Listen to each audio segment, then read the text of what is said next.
The massive warship hung in the darkness of space like a sleeping beast. It was called the Burning Star, and it belonged to the Empire. The ship was 3 times bigger than any human vessel, and its black metal surface seemed to swallow light itself. Inside, hundreds of warriors walked through wide hallways, their heavy footsteps echoing against the walls. They were not like humans. They stood 7 feet tall with thick scales covering their bodies like armor. Their eyes were yellow and sharp, like the eyes of hunting animals. They had ruled their part of the galaxy for 2,000 years, and they had never lost a war. To them, strength was everything. The weak existed only to serve the strong. Today, a small human shuttle had docked with the Burning Star. They had agreed to meet with humans to discuss a possible alliance. But most thought this meeting was a waste of time. Humans were new to space travel. They had only been exploring the galaxy for 200 years. To the ancient, humans were like children playing in a garden that belonged to giants. General stood in the diplomatic chamber, waiting for the humans to arrive. He was the commander of the entire fleet, and he had killed more enemies than he could count. His scales were dark green, and a long scar ran across his face from an old battle. Behind him stood 20 of his best officers, all of them looking bored and annoyed. The door opened, and 3 humans walked in. The first was a woman named. She was the human ambassador, the one who would speak for Earth. She was small, barely reaching his chest, and she moved with quiet, gentle steps. Her hair was black and tied back simply. Her face was calm and kind, like a teacher or a healer. She wore simple gray robes with no armor and carried no weapons.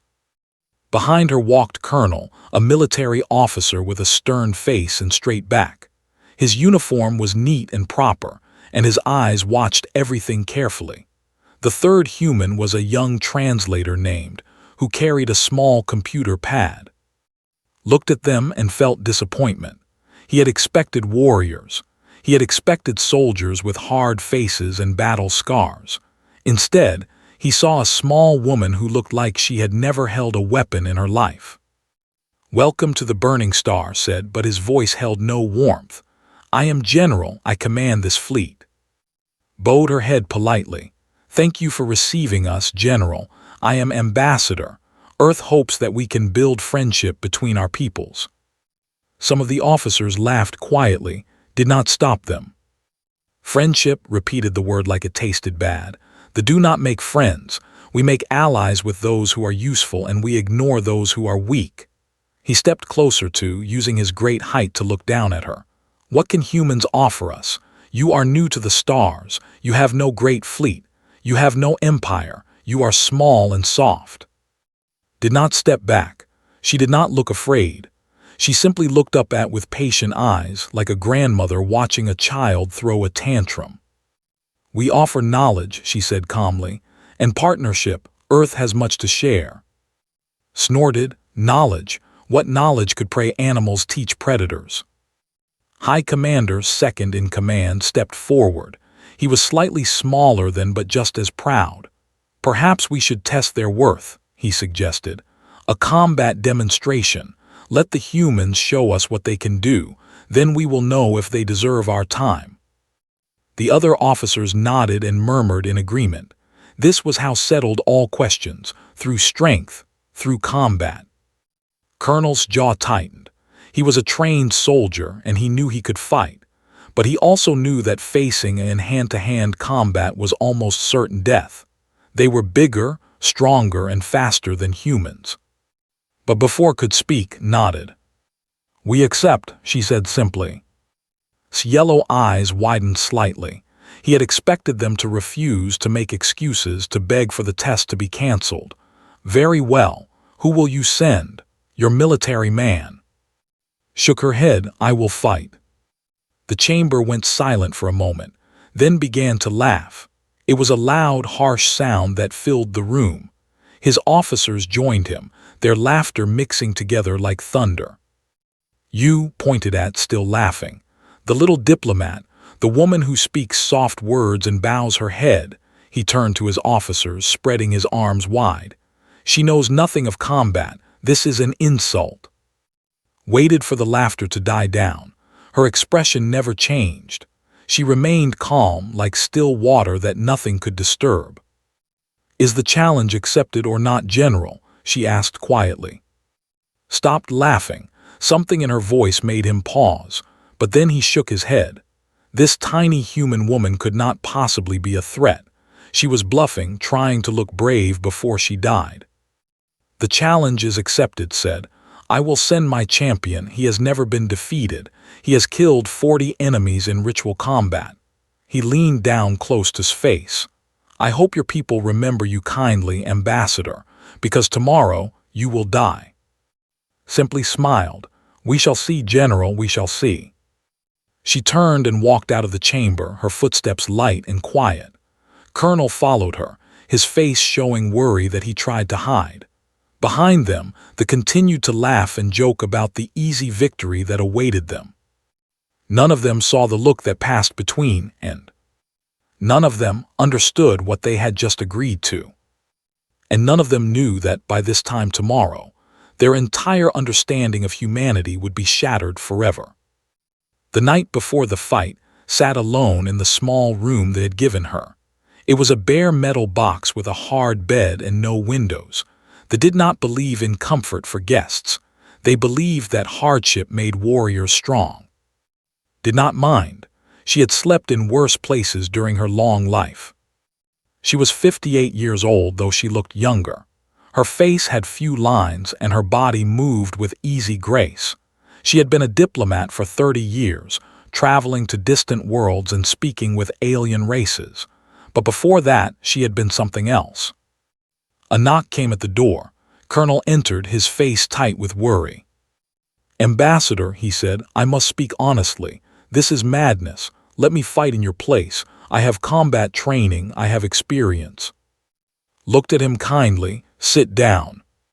He sat on the edge of the hard bed, his hands clasped together. "Tell me," said, "what do you know about my grandmother?" Frowned. This was not the conversation he expected. "I know she was named. I know she lived through the last war on Earth. Beyond that, very little." Nodded slowly. "My grandmother was a small woman, smaller than me. She worked as a nurse during the war, caring for wounded civilians. One night, 7 enemy soldiers came to her hospital. They wanted to kill everyone inside. The patients, the doctors, everyone." Listened quietly. "My grandmother stopped them, all 7 of them. She was 63 years old at the time. She used no weapons.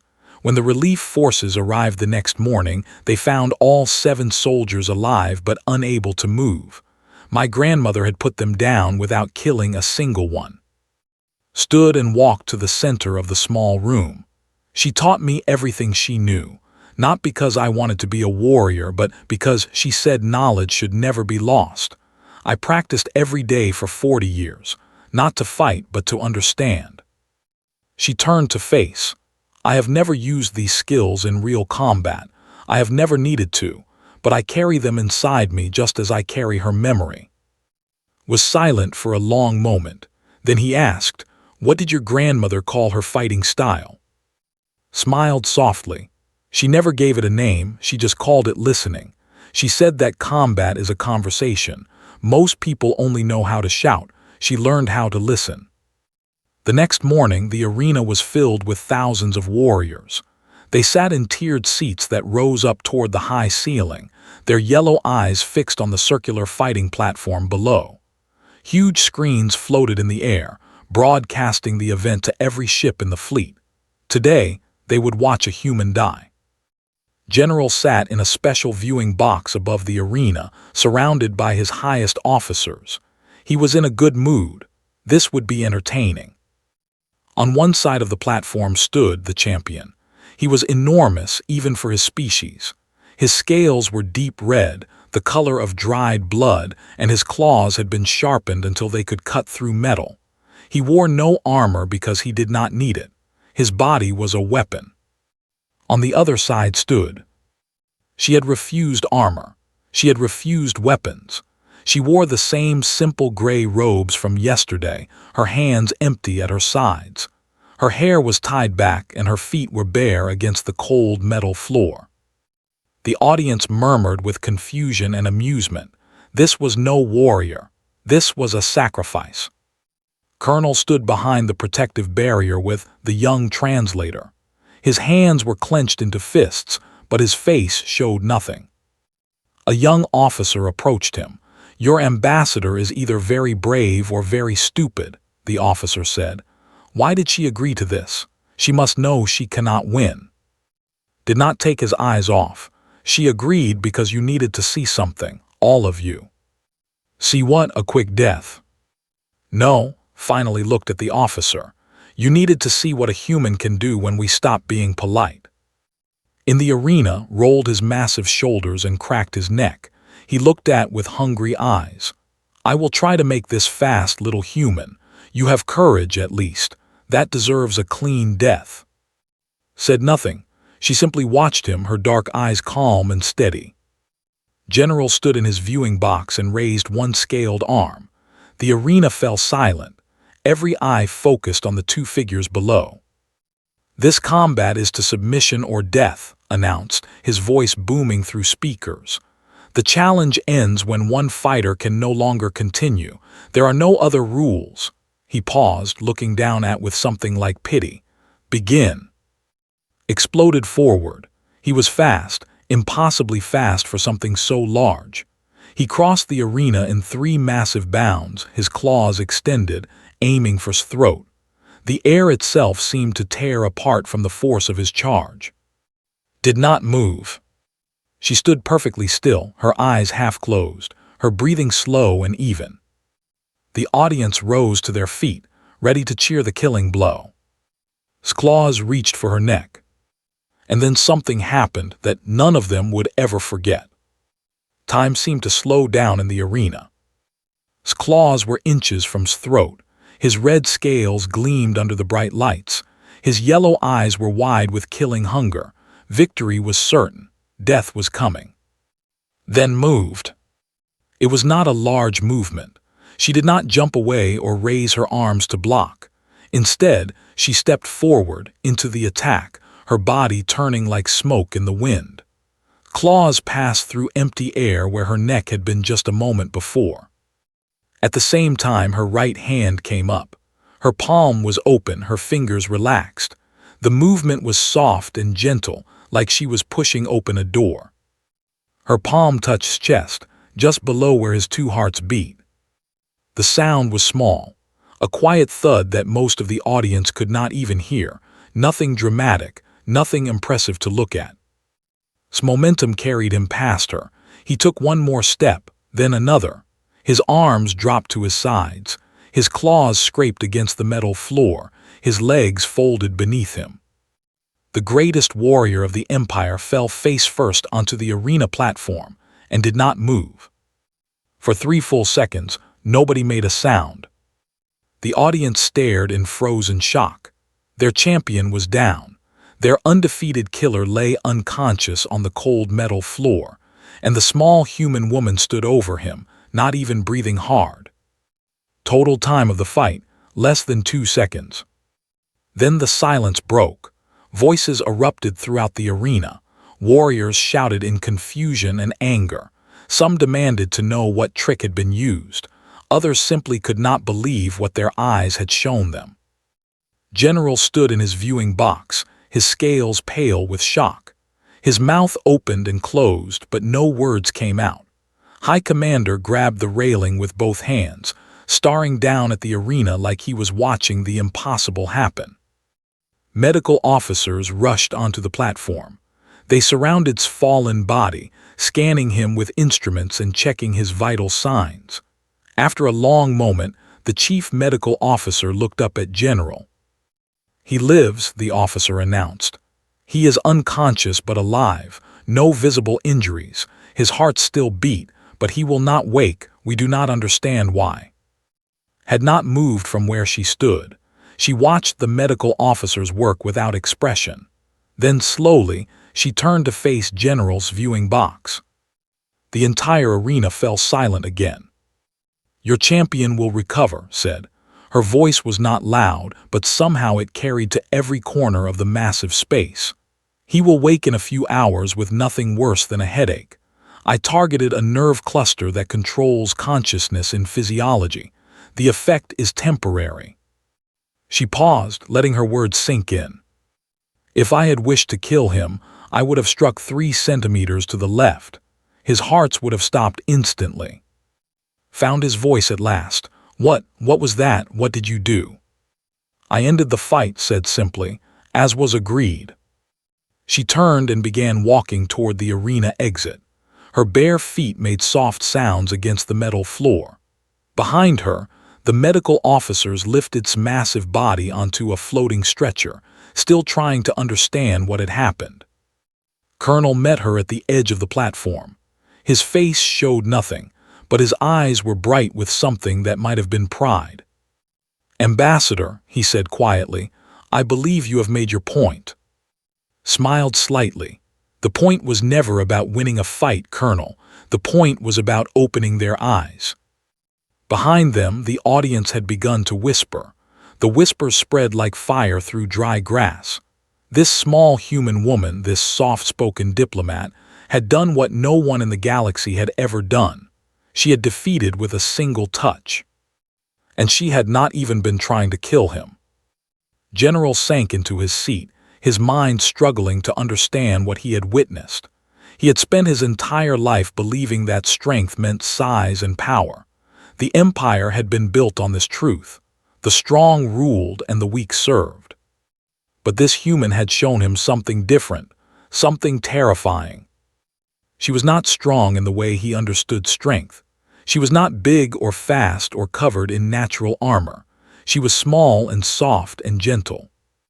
And yet she had destroyed his champion without effort. That night did something he had never done before. He requested the full recording of the fight and watched it again, then 100 more times. He slowed it down, zoomed in, analyzed every tiny movement. Each time he saw the same thing. His movement was so precise, so perfect, that it seemed almost unreal. She had read his attack before he even launched it. She had known exactly where to be and exactly where to strike. Every muscle in her body had worked together in complete harmony. This was not luck. This was not a trick. This was mastery, pure, absolute mastery of combat that had never seen before. And if a human diplomat, a woman who had never served in any military, could do this, what could their soldiers do? Sat alone in his quarters as the ship's lights dimmed for the night cycle. For the first time in his long life, he felt something he had never felt before when thinking about another species. Fear. 2 days passed before the diplomatic meeting resumed. During that time, the mood on the burning star changed completely. Warriors no longer laughed when they saw humans in the hallways. Instead, they stepped aside and watched with careful eyes. Some even bowed their heads slightly as passed, a sign of respect that was usually reserved only for proven fighters. Had woken after 6 hours, exactly as had predicted. He remembered nothing after beginning his charge. One moment he was running toward victory. The next moment he was waking up in the medical bay with the worst headache of his life. When they told him what had happened, he did not believe them. He demanded to see the recording. After watching it, he asked to see it again. Then he sat in silence for a very long time. Finally, he asked a simple question: who is she? No one could answer him. General had spent the 2 days doing something unusual for a commander. He had been reading. He ordered his information officers to gather everything they could find about human history, human biology, and human fighting methods. What he found disturbed him deeply. Humans had been fighting each other for over 10,000 years. They had developed hundreds of different combat styles, each one refined through countless generations. Some focused on strength, some focused on speed. Some, like whatever had used, focused on precision and understanding of the body. But more disturbing was human history itself. Learned about their wars, their terrible, endless wars. Humans had killed each other by the millions. They had used weapons that could destroy entire cities in a single flash of light. They had invented new ways to cause death faster than they could invent ways to prevent it. They had always seen their own history as violent. They were proud of being predators, proud of their warrior culture. But compared to humans, they were almost peaceful. How had humans survived? How could any species kill so many of its own kind and still exist? The answer, realized, was that humans had learned. Every war taught them something. Every death made them stronger. They had burned themselves in the fire of their own violence, and what remained was something harder than any metal. When the diplomatic meeting resumed, was a different person. He entered the chamber without his usual group of mocking officers. Only High Commander accompanied him. His posture was stiff, and his scales had lost their confident glow. Sat at the human side of the table with Colonel, and she looked exactly the same as she had on the first day. Calm, patient, kind. Ambassador said, his voice lacking its former arrogance, I must ask you something. Please. My analysts have watched the recording 17 times. They cannot understand what technique you used. The strike appeared almost gentle, like you were touching a child. How did it defeat? Nodded thoughtfully. The strike was gentle, General, that was the point. I did not need force. Force would have been wasteful and crude. I needed precision. She held up her right hand, palm facing forward. The body has over 300 nerve clusters. Most are protected by your scales and muscles, but some, especially those related to consciousness and autonomic function, are close to the surface at certain points. I found one such point and applied pressure in exactly the right way. But how did you know where to strike? Asked. We have never shared our anatomy with humans. Colonel spoke up. Ambassador studied biology for 6 months before this mission. She read every medical text and research paper she could find. She examined recordings of warriors in combat, studying how they moved and where their bodies showed subtle signs of vulnerability. Stared at, you prepared for this specific fight. I prepared for any possible fight, corrected gently. Not because I wanted to hurt anyone, but because understanding another species means understanding everything about them, including how their bodies work. She leaned forward slightly. General, I did not come here to defeat your champion. I came to show you something important. Humanity's strength does not come from our size or our muscles or our natural weapons. We have none of those things. Our strength comes from our minds, our ability to learn, our willingness to study and prepare and adapt. You could have told us this, said. You could have simply explained. Would you have believed me? Was silent. The respect strength, continued.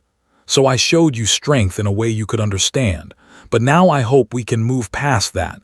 I hope we can talk as equals. Sat back in his chair, his yellow eyes studying this small human woman who had shattered everything he thought he knew. Asked to meet you, he said finally. He wants to know who you really are. He says he has never felt such fear as he did when he woke and learned what happened. I would be happy to meet with him, said warmly. I have no anger toward him. He was simply doing what his culture expected. As was I, admitted quietly. I mocked you, I called you prey. I assumed that because you were small and spoke softly, you were weak. He lowered his head slightly. I was wrong. You were not wrong to test us, replied. You were only wrong to assume you knew the result before the test began. That is a mistake anyone can make. Looked at her for a long moment. Then, slowly, he extended his hand across the table. It was a human gesture, one he had learned from his research. Perhaps, he said, we should begin these talks again, from the beginning, as equals. Reached out and took his hand. Her grip was gentle but steady. I would like that very much, General. And for the first time since the humans had arrived, smiled. 3 months after the events on the burning star, a new chapter in galactic history began. The signing ceremony took place on Harmony Station. a massive human space station orbiting Earth. Representatives from both species gathered in the Great Hall, which had been decorated with symbols from both cultures. Blue and green banners hung beside red and gold. The flags of Earth shared space with the battle standards of the Empire. The Treaty of Mutual Defense was more than just a military agreement. It was a promise between two peoples who had learned to see each other clearly. They would share their knowledge of deep space navigation and advanced materials. Humans would share their medical research and their understanding of dozens of other alien species they had already contacted. But more importantly, they would face the dangers of the galaxy together. Ambassador stood at the center of the ceremony, her gray robes replaced by formal diplomatic dress. Beside her stood General, his scales polished to a bright shine. He wore his medals of honor, but he had added something new to his uniform. A small blue ribbon, the human symbol for peace through understanding. As the documents were signed and the crowds cheered, leaned close to. "I have been reading more about your history," he said quietly. "Your species nearly destroyed itself many times. The last war on Earth killed almost 2 billion of your people." Nodded, "Yes, it was our darkest time. Yet you survived, and now you travel among the stars making friends instead of enemies," shook his great head slowly. "How did you change?" "We did not change, General. We learned. Every war taught us the cost of violence. Every death reminded us of what we could lose. In the end, we realized that our greatest enemy was never other humans. It was our own inability to understand each other." She looked out at the gathered crowd, humans and standing side by side. "That is why I became a diplomat instead of a soldier. Fighting is sometimes necessary, but understanding is always better. If I can help two people see each other clearly, I will prevent more deaths than any warrior ever could." Was quiet for a moment. Then he asked the question that had been burning in his mind for weeks. "Your grandmother, the one who taught you, what happened to her?" Smiled, but there was sadness in it. She lived to be 94 years old. She spent her final decades teaching others what she knew, not just fighting but patience, listening, understanding. She paused. She said that true strength is not about defeating your enemies. It is about making sure you never need to. A wise woman. The I ever knew.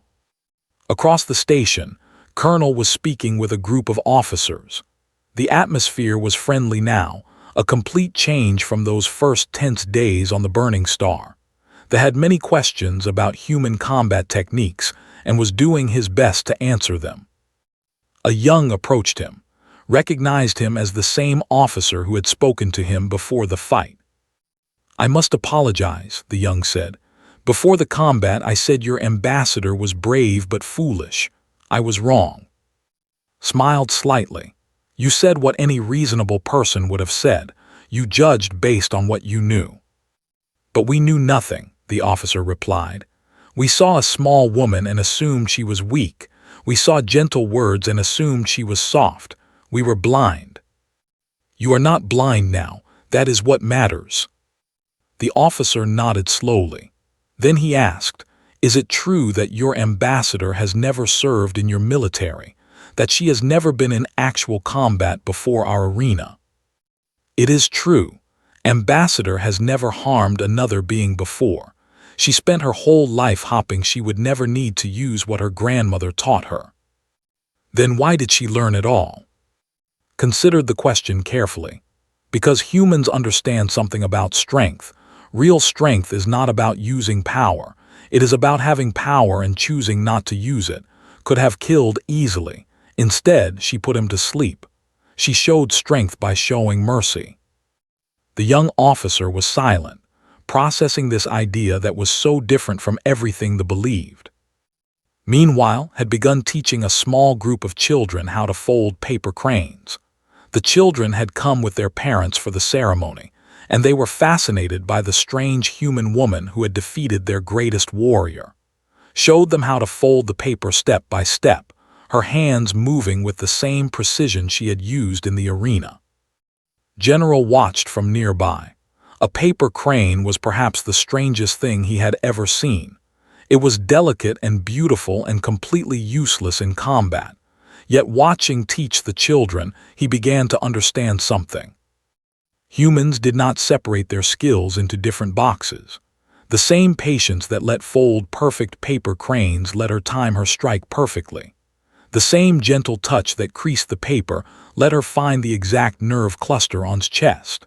The same calm focus that guided her hands now was the same focus that had let her stand still while a monster charged at her throat. Everything was connected. Everything was the same skill, applied in different ways. That night, after the ceremony was over and the guests had returned to their ships, stood alone at a viewing window. Earth glowed blue and white below her, beautiful and fragile in the darkness of space. Colonel found her there. "Ambassador, the shuttle is ready to take you home." Did not turn from the window. "Do you think we did the right thing, showing them our strength through violence?" "I think we showed them who we really are, and I think that was necessary." Perhaps, was quiet for a moment. "I have spent my whole life trying to prevent conflict, but sometimes the only way to prevent a larger conflict is to show people what you are capable of. My grandmother understood that. She never wanted to fight those soldiers at the hospital, but she knew that if she did not stop them, more people would die. And now they understand humans better than any other species in the galaxy." Yes, finally turned from the window. Her eyes were tired but peaceful. "They understand that we are not prey, we are not weak, we are simply quiet, and there is a great difference between being quiet and having nothing to say." She walked toward the shuttle bay, leaving the viewing window behind. Earth continued to turn slowly in the darkness, a small blue world that had produced a species unlike any other in the galaxy. A species that had learned from every wound. A species that found strength in understanding. A species that the galaxy was only beginning to know. And somewhere on the burning star, now heading back toward space, General sat in his quarters reading human poetry. He had discovered that humans wrote about everything, including peace and war and the quiet strength of those who choose not to fight. He was beginning to understand that there were many kinds of strength in the universe, and that perhaps the strongest creatures of all were those who knew exactly what they could do and chose mercy instead.